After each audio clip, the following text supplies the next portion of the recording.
Thanks for joining us today as we talk about some exciting new technology from Microsoft around a compilation suite that they are calling Secure Productive Enterprise. It really does take the best capabilities of Office 365, Enterprise Mobility and Security, and the Windows 10 capabilities and bundle them together in a suite that really does provide you with a secure, productive enterprise. Today, what we're going to do is we're going to go over some of the components within the Secure Productive Enterprise suite. We're going to touch on each of those areas within Office 365, Enterprise Mobility and Security, and the Windows 10 capabilities that exist within that Secure Productive Enterprise suite. So what's included in Secure Productive Enterprise is really a bundled solution of enhanced capabilities from 3 existing solutions that Microsoft has right now in the market. Right? So Enterprise Mobility plus Security is one solution, Office 365 and the Windows 10 Enterprise solution. Just for those of you who are familiar, I believe some of your people have Office 365, if you're familiar with that, obviously familiar with the Windows platform. Enterprise Mobility plus Security is really a rebranded, renamed solution from Microsoft, formerly referred to as the Enterprise Mobility Suite. And they've added some enhancements to it and really made it a much more comprehensive solution and brought to bear some analytics and security benefits that are really second to none. And from a fully incorporated perspective, really do a great job for what customers are looking to try to do. So real quick, Office 365, most people know, really still includes all of the historical benefits that you had in your solution, right? So the history of Office Pro Plus and Word, Excel, and PowerPoint. Obviously, the exchange capabilities or your mail capabilities. So you've got Outlook and Exchange, and they have a social component of that called Yammer, which is a really great encapsulated social networking piece from Microsoft. If you're not familiar with that from the Office 365 piece, they added in sites and content management. So with OneDrive, where you have 1 terabyte limitation for your OneDrive environment in certain levels. You've got SharePoint, you've got Delve Analytics that give you the capability of being able to look into your tenant and be able to take advantage of some of the components of how you view that tenant, as well as being able to take a look at your own analytics or be able to take a look at distributed management analytics of those people who work for you and how they're working and what they're doing in their environment and what the productivity of that environment was. And of course, what we're using today for our meeting, which is Skype for Business, creates a chat, meetings, and voice solution. We're going to talk about some of the benefits of the voice piece.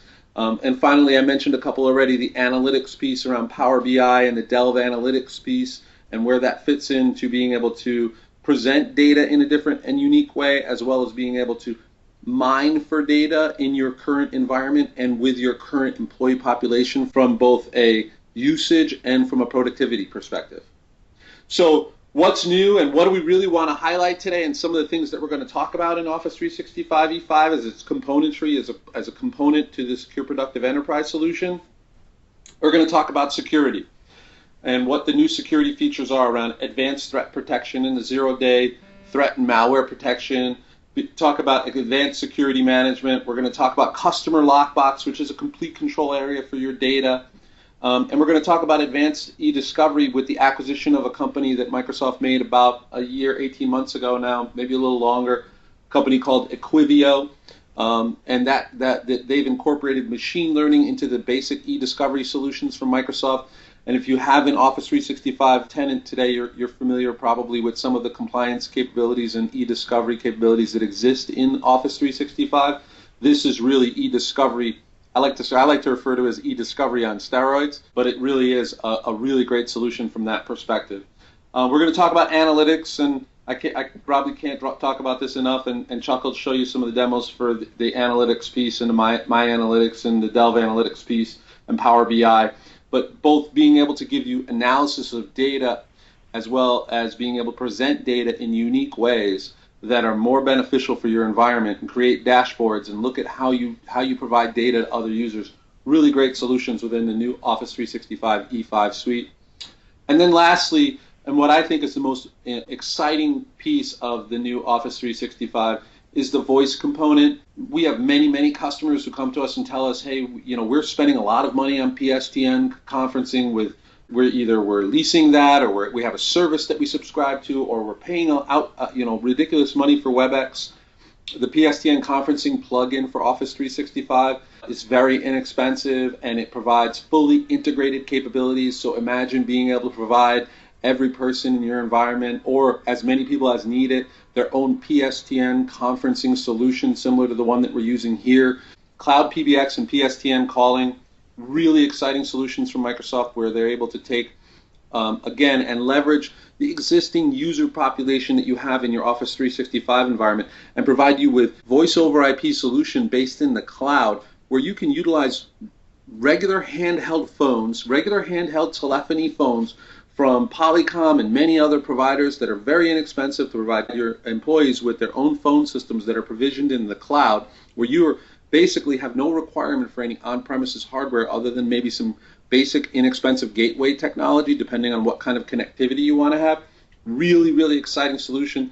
You're starting to see Cisco and some of the other solution providers try to catch up to this business. Microsoft was, in my opinion, the first one to provide a fully integrated solution like this in the cloud. Integration meaning it's leveraging your existing Active Directory and your directory of users, your existing Office 365 implementation, and your business productivity suite. All the things that you utilize and work in every single day, all leveraged together, tied around it in a nice, neat bow with user productivity telephony. It's a really powerful solution, and really, when you start really pulling apart the pieces and peeling the onion, you start to see real ROI from these kinds of solutions. So I'm just going to build this slide out. Enterprise mobility and security. This is the second component of the Secure Productive Enterprise solution. This second component of security of this solution includes some really great pieces around identity and access management. So here we're talking about the enhancements of Azure Active Directory Premium in both the P1 and the P2 solutions. We're talking about managing mobile productivity using the Microsoft Intune solution, information protection with a solution called Azure Information Protection. And I will tell you, for those of you that are familiar with the legacy solution from Microsoft that was called Rights Management or Information Management, they have enhanced those solutions with the acquisition of a new company that they bought about a year ago, maybe right around that time frame, a company called Secure Islands, if you're familiar with them, and really enhanced their capabilities around information protection. And it's now called Azure Information Protection. Really, really great solution that Chuck's going to demonstrate for you after we're done. And then the identity-driven security. So here we're talking about cloud app security and advanced threat analytics and being able to look at your environment from almost a zero-day capability and being able to really present to you with a really fully, again, integrated solution that wraps security and gives you the compliance and security necessity for you to be able to leverage your environment. This is a little bit of a redundant slide, but I kind of like it. And I wanted to kind of give you guys a little bit of a flavor for a different presentation around some of the things in the Enterprise Mobility and Security Suite. This does kind of give you a little bit of an explanation around what you can do in control identity and access in the cloud. And the one thing I do like about it is the box that shows why you'll love it.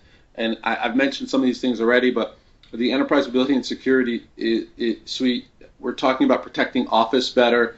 It's the only solution designed to protect your Microsoft Office email files and apps. And think about that. Most people spend most of their productivity day in that Microsoft Office suite, whether it's in Outlook, whether it's in the rest of the solution suite.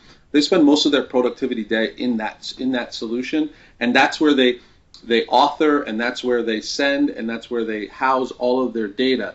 And the solution that best provides you with that protection is this one. It saves you money. Obviously these are debatable statistics, but it's important for you to kind of know that the presentation is there, that you can save up to 50% less the cost from buying standalone solutions. There are many ROI studies that we can provide to you, and we do as a service to a lot of our customers around what that savings is and how you can begin the process of retiring existing infrastructure products that you own from both maintenance and from licensure, where you can start to see immediate impact ROI in your environment for these solutions. Because when you buy a fully incorporated solution, it touches so many other things that the ability for you to retire some of those costs are where you begin to start to see some of the true ROI and this 50% savings that we're talking about. It just works. Can't say this enough, and Chuck will go into this. It's simple to set up. It's always up to date. It's a cloud-based solution, so Microsoft is responsible for and always updating and always keeping their stuff up to date and current. There's not a lot of overhead concerns on your side. It's fully integrated. I mentioned this a thousand times already by now, and it's comprehensive. So data protection support for iOS, Android, Windows phones, and over 2,500 popular SaaS apps. And I'm pretty sure Chuck's going to show this to you later on. But when you start to see the capability of being able to build out your own My Apps environment, and the existing 2,500 apps that are in that environment, you'll start to see how this becomes a really comprehensive solution for your users. So Windows 10 Enterprise, this is the third of the three solutions that are included in Secure Productive Enterprise. I've got 2 slides on this, and again, they're a little redundant. This one kind of gives you a great idea around safer and productive and personal and the powerful modern devices, and talks about all the device experiences. Gives you a great solution into, some of the benefits and what's included and what's not included. I'm going to skip to this slide and really talk about from a partner perspective and from what we spend our time talking to customers about. We have customers who are looking at, Cortana and Windows Inc. and Windows Trusted Boot, and these are solutions in Windows 10 Enterprise today. Obviously, Windows Hello, if you're familiar with the Windows 10 solution, which is the facial recognition capability of Windows 10 in those devices that are set up for that, and the capability of being able to identify a user based on their facial recognition, as well as being able to incorporate username and password. BitLocker, which is a very popular solution right now, and the Windows 10 solution really kind of pushing that out. Information protection, being able to control what you send out, how you send it out, and what happens with it in conditional access, and who logs on and what they can do when they're on those PCs, device guard and credential guard, and then adding to that the advanced threat protection from Windows capabilities. These are the hot items within the Windows 10 Enterprise. And I always like to tell customers, Windows 7 was hugely popular. Windows 8, not so much. Really kind of like a precursor to Windows 10. Red-headed stepchild kind of precursor to Windows 10. Windows 10 is truly ready for prime-time solution, especially in the enterprise. I think when you couple it in a Secure Productive Enterprise solution like this and start to look at the capabilities that exist for you to be able to incorporate all of these components and how they touch each other, it really is a big game changer and a big differentiator in the environment for you. My goal here and my job here today was to kind of give you an overview of the Secure Productive Enterprise suite and what's included in it, what some of the highlights are, and then let Chuck kind of bring it home from a demo perspective. Then I'm just going to turn it over to Chuck. Thanks, Steve. This is, as Steve said, it's a number of things we're going to try to wrap around here in a very short period of time. So it's going to be sort of let's say a 10,000-foot flyover of some of these aspects. What I wanted to get into, and in terms of, as Steve's in his slide broke it down, we've got an Office 365 component and ability and security component. Real quick before we do anything. Okay. I'm going to start off from the very high level, since we're really focusing around the newer features that Microsoft has really been fleshing out and putting a lot of investment and time in, is security.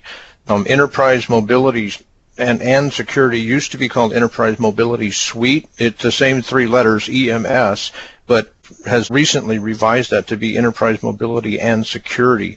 So the major developmental areas that Microsoft has, again, been investing a lot of money in is in the security side of things. Enterprise Mobility and Security contains a number of different products across a number of different platforms, including Office 365, including Azure, and of course in the Intune as well. So I wanted to start off real quickly just by showing this is the Office 365 Admin Center, which is the General Administrative Center, and then I wanted to real quickly go into the Security and Compliance Center that's within the Office 365. So your first level of security and capability and the enhancements that have been brought out in E5, which is a component of this entire suite, is the ability to go into an environment where you can look at all of your security and compliance. So you see here down to the left, we've got data governance, threat management, security and investigation, which of course is your e-discovery and so forth. one of the things we wanted to share was the ability to do, and I'm not going in an exact order. What I'm actually going to look at right here is in advanced threat protection, which is down underneath the slide that Steve had. That's part of the security and compliance in the security center. And if you advanced threat protection, or ATP, is a component of E5 that was recently added in Office 365, and it gives you two major advantages security-wise. That's the ability to do safe attachments and safe links. So each of these is addressing a particular security concern that a lot of organizations have in terms of email. Safe attachments allows you to process attachments to email once, if a particular malware has been identified in the attachment, to take that attachment and basically cordon that off into a secure area for analysis before it's released. So you can actually take Word documents or PDFs or GIF files or what have you that have been attached to emails and put them in a location where administrators can review the attachment to make sure it's safe before it's released into your environment.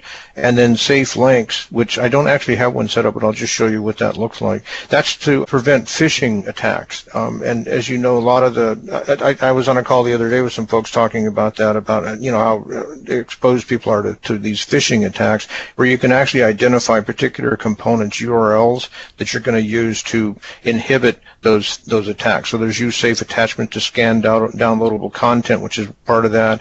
And then for the safe links, you can actually say URLs will be rewritten and checked against a list of known malicious links when user clicks on the link.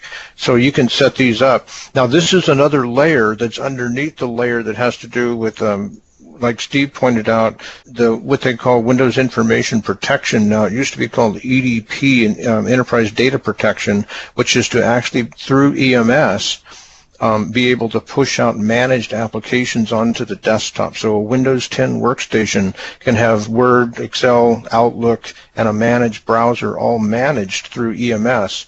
So that, for instance, if I receive a link inside of an email in Outlook and I click on that link, I can put a policy in Outlook that says any links contained inside an email will only be allowed to access the internet through the managed browser.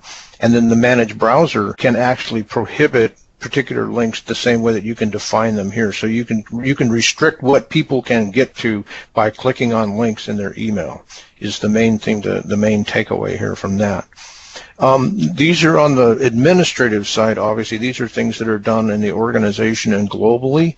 A couple of the things that we're really excited about in terms of the user side of things are things like Power BI and My Analytics. So I'm going to go from the administrative over here into the user perspective now to show you what a couple of those look like. This is the main login. I don't know how many of you are familiar with that, but when you first log into the web interface of Office 365, you get what everybody lovingly refers to as the waffle. And that contains all of the tiles that you have in terms of your ability to go to the different aspects. And you see there's a ton of stuff in Office 365 that's available to you. So one of the first things that is really exciting that we can show from the user perspective is in Delve, which is a component of Office 365 that does analytics against your time. This is literally my stuff. This isn't a demo. This is me and my use of this in DynTek. So this shows you how many meeting hours, email hours, what focus hours are basically time spent not doing email or meetings, which, that's time that you're obviously spending doing other things, and then after hours work. Fortunately, my after hours has gone down. It was a little higher the past couple of weeks. And then it shows you who you've been in contact with, and how many meetings you've been, who your manager is, all kinds of really interesting things. Here's my meeting habits. I multitask in meetings entirely too much, obviously. I'm doing a lot of other stuff while I'm in meetings. I should work on that and pay more attention to the meetings and so forth. So there's a lot of information you can look just about yourself and your habits that are actually captured and collected in this component. So you can see it just goes on and on. It's very useful, beneficial information about what you do and how you work. So this is one of these things that nobody really talks that much about when they're talking about Office 365, because people look at email and they may be looking at EMS in terms of the suite add-ons and things like that. And these sort of second tier, if you will, not to mean that they're any less valuable, but these things don't get a lot of attention. They're really valuable things that you get just by going along with getting into Office 365. Another one that's really interesting is that this is a Power BI display from a particular type of power data that I've set up. And what this actually is, you can go in and click on this and get data, and then you can get a wide variety of data that you can access in the Power BI suite. You can import or connect to data, and I'll have a just example of that, or you can go and get services. And what I did was go in and grabbed a couple of Bing services. This is directly related to a whole host of services that you can choose from. You see there's a ton of stuff in here that you can access and monitor and actually just, crunch those numbers down and get them into a reviewable format that you can easily look at. And what I did was I went to the Bing search, and this is actually live going on Bing and looking at what people are doing on Bing and giving you analytics about it. So I picked two to look at. One is Donald Trump, just for the heck of it, because everybody knows that particular issue. And this is actually analytics about who's looking at Donald Trump on particular dates, actually searching for that search, what the volume is, and then what the trend is on that, and then what language are using to access it. And then another one I picked was Windows 10. And these are very easy to set up. I go here, I can go to the Bing one's a really nice one because it's super easy to set up just to show you. So I can say, get it now. It's going to pop up a real quick dialogue, and I can say Patriots. Okay, so I'm interested in seeing who's looking at information about New England Patriots. Now, moving along, one of the other interesting things that we have and that we put on our list here is PSTN Conferencing. So what I wanted to show you was what that looks like in terms of the administrative side. It's basically what you folks are actually experiencing right now by getting an invitation from Skype for Business, and those of you that dialed in on your phones, rather than just clicking on the Skype for Business link and initiating a Skype to Skype session, you're actually using PSTN Conferencing. And so that's the ability to attach a dial-up number to a meeting in your Skype for Business, and to give those users that want to call in on a telephone that capability. And so this is a list of our users, and then right down here, this is in the Office 365 Administration Center, and in your dial-in conferencing, I'm going to go look at what the Microsoft Bridge is here, and it takes a second to load this up. What's really neat about this is you can see I can pick any of these numbers to be my dial-in conference number and to assign to my users in our organization. Now, obviously, we don't necessarily want to put a Romanian number in for people to dial into meetings that we're having in New York, but if we did have worldwide locations, we could actually put in dial-in numbers that were, relative to those specific locations. If we had an office in Sydney, we could give them a Sydney-based dial-in number. So I'm using Los Angeles for our folks because that's obviously, and we also have New York. We can use New York numbers and so forth. Real quick, I want to show you what that looks like from a user perspective. I have a couple of users that I've assigned this to. I can drill into this user's account information, and when it comes up here, you can see that I've got dial-in conferencing. You also have other providers, but of course Microsoft comes with E5, so that's the easiest one to set up.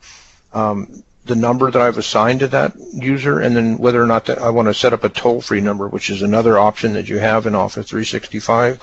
And then I can send that conference information via email, which of course lets me notify that user, here's your dial-in conferencing setup.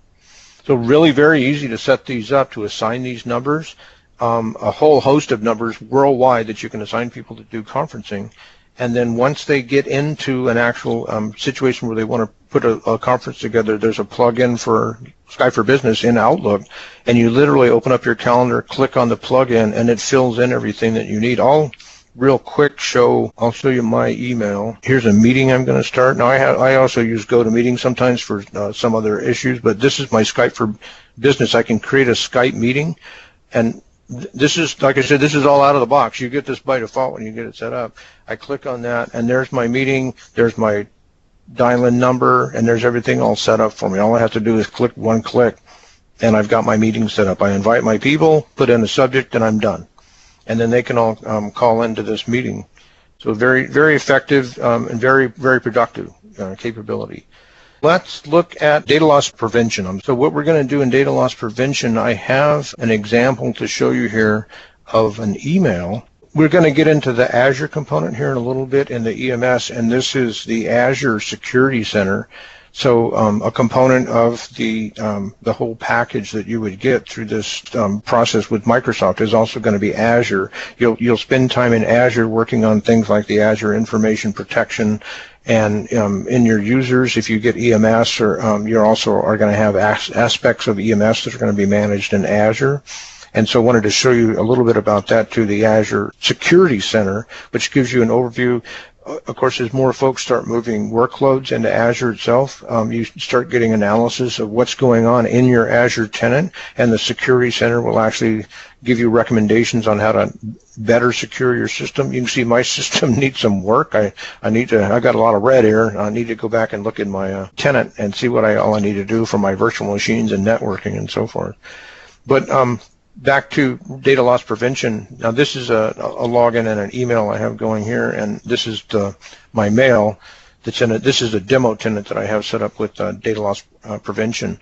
And one of the things that's very cool about how this works is I can set up, I've actually created rules and this is done in Azure for my RMS, that I can actually, when I send out email, determine what type of protection I want applied to that email. So I'm going to just send this to myself. This is my account at DynTek, and I'm going to say test.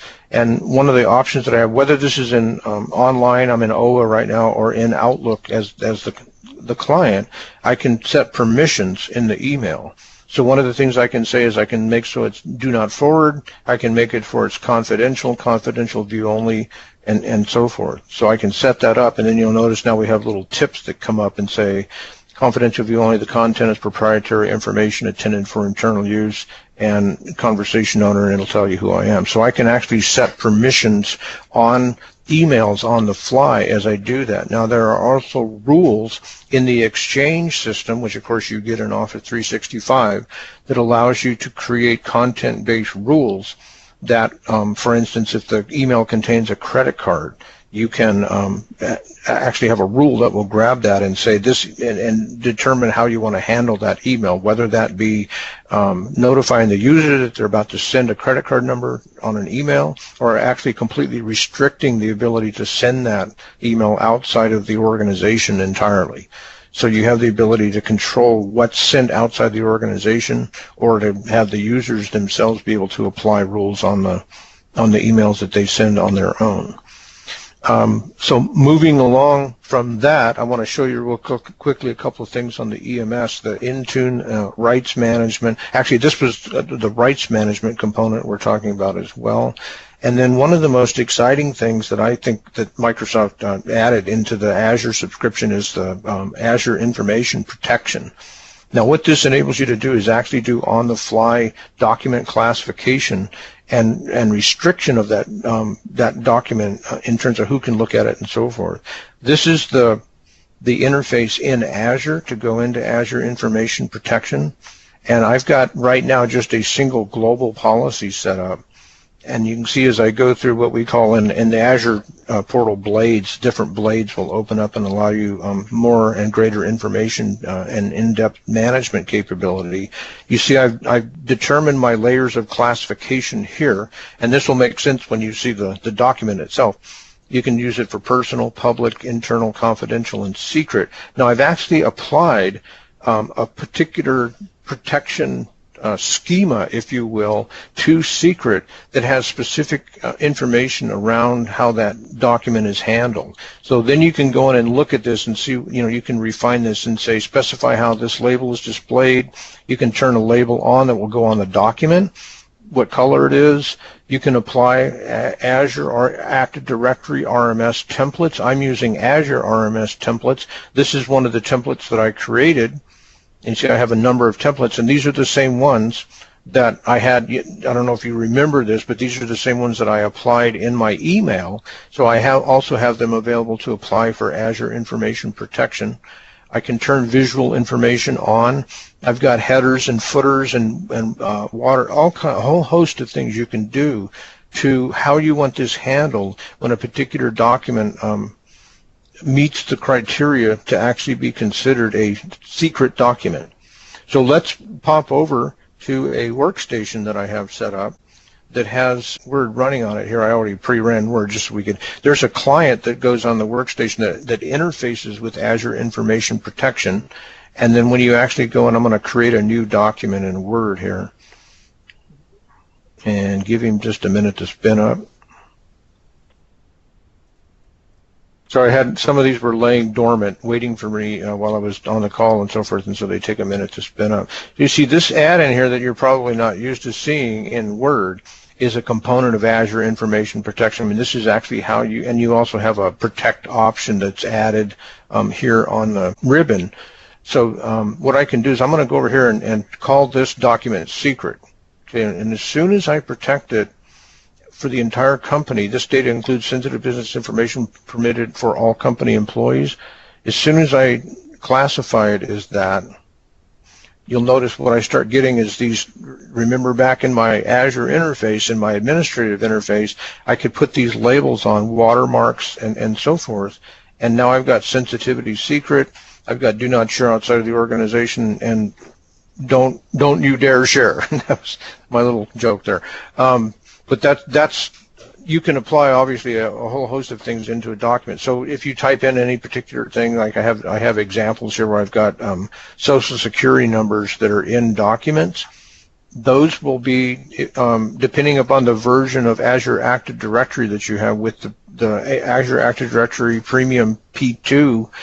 It contains a version of Azure Information Protection that will automatically protect documents if it detects things like social security numbers in a document. Otherwise, you do have the ability to do this on the fly as well manually. And of course, now I can view my permissions on this and it'll actually show what I have. Now, I'm the owner of this document, so I have full control of the document. But if I sent this to someone else in my organization and they tried to do something and they're like, wow, I can't do anything, they could view permission as well.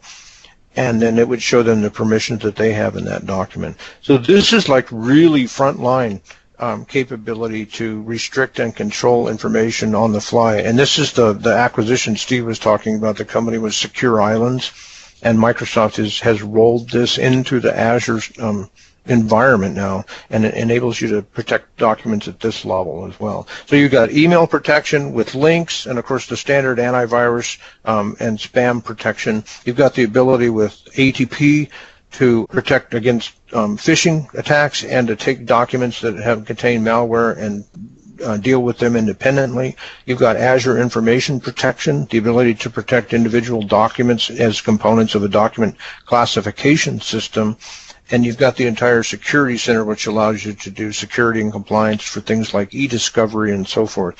We could probably do a 2-hour demo on all of these features. I've tried to get you sort of the highlights just so you can see some of the features and the capabilities that exist. And I'm going to turn it back over to the rest of the team. If you have any questions, feel free to let me know. Either now. Yeah, go ahead. Were you able to touch on single sign-on, multi-factor authentication, password self-service a little bit? And actually, Chuck, I was going to add the My Apps to that too, if you could incorporate. Well, I'll try to do all that in one thing here. Let me see if I can do this. I've got a My Apps set up for this particular demo user that I'm using. So I'm going to run Chrome because I have my other stuff in my IE browser, so apologies. Although Steve and I were going back and forth, I said one of the nice things about this is that you can run this in Chrome. Microsoft has been opening up and making a point of saying that you're not restricted to just using Internet Explorer. The point is you can use a lot of different browsers to do a lot of this stuff. This is actually My Apps I'm going to go into. This is a user that I have. This is using Active Directory Federation services. So this user, you notice, doesn't type a password because they're logged into a domain joined workstation. It's going to pre-populate this. This is my actual Active Directory Federation server, and it's going to enable me to go into My Apps. And My Apps is, I've got now this is the standard, this is pretty recent, it's kind of cool. They started publishing all of the regular Office 365 apps in the My Apps portal as well. You see that everybody, if you have Office 365 at all, you can go to office.com, My Apps, or you can go to myapps.microsoft.com. And it will show you all the apps that you have available, including now the Office 365. But you notice I've added in a whole host of other applications. Now, again, this is done through Azure that enables you to add applications so that you can basically create a landing page for your entire organization to put all of the third-party applications in, and then they can fire off those applications from a single landing page, so to speak. Now, that was the My Apps. Let me do My Apps. This one of the things you can also, this is the access panel in My Apps. And I want to go to the classic look. There's a new look for it, and I'm honestly a little bit lost in the new look. But what I can do here is with the profile, that's what I wanted to get to. We were talking about self-service password reset. You can do that at the login level if you want, or if you go into My Apps, you also have the ability in the profile to change your password here. So this is, again, user self-service capability to go in, and this is obviously a cloud application. But because of the ability of the utility that synchronizes your Active Directory users with the cloud systems, with Azure Active Directory, which is AD Connect, it does write back into the local Active Directory system, which enables your users to change their password in cloud. And I'm actually going to change so now I've changed my password not only online, but in my actual Active Directory as well. That's been able to write that back. And you can see the user can access it from that My Apps portal as well. Let me back out of this. Here is what I wanted to get to, where it says you can't access your account. I can click on that, and it's a work or school account. And I can actually go in and type in my account, and then type in the CAPTCHA, G3PKP, and then the user will allow, when you can set this up, and your users can go in and do the classic, 3 different challenges that the system will actually challenge them with. And so, or you can have, this is my email, so this is one of the other options that you have, is to actually have that. Now, I signed up with this user so that you could get validation back from the password management system, so I can just have it text my mobile phone to make sure that I'm really me. So now you guys are all going to have my cell phone number here, and it'll actually text me, and then I can put in the code that I get, and then I can go next. And then I set this up to be actually two different factors for verification, and then once I satisfy all of those, then it enables me to change my password that way. This can just be a single, or you can have multiple like this, depending upon how secure. I'm not going to go all the way through this, because it takes a while, but that's the self-service password reset capability, both by the user initiated when they know their password and they just want to change it, or if they've forgotten their password and they're stuck out trying to get into the system. And again, when they do that password reset, this also resets the on-premises Active Directory password through that AD Connect write-back capability. So, and Chuck, we run into this all the time with customers, and the high percentage of use case and high percentage of help desk calls that they take for password resets. And I just want to drive that home one more time. The benefit and the value here is you have a use case scenario where you have a customer or end user who's off-site, working remotely at home, working wherever it is that they're working, and they reset their password. That also synchronizes that password to the on-premises user directory or user password in the Active Directory. So when that user comes back in, they've got synchronized passwords with the capability of them being able to decrease their needs for going back to the help desk. It's become a really big piece for us as far as being able to showcase that to customers. We have some tremendous offers around the Office 365 proof of concept solution, around our Windows 10 Accelerate programs that Microsoft is making available to customers, and around Azure Everywhere. And what that means for you. Microsoft is providing us funding to be able to help customers deploy, look at, and understand the benefits of a secure, productive enterprise and how that works in your environment. Give us the opportunity by reaching out to your rep today and asking them about how you can get some assistance in understanding better what a secure, productive enterprise means to you as we work with Microsoft and funding they have available for us to showcase this technology to you. Look forward to hearing from and working with you soon. Thanks so much.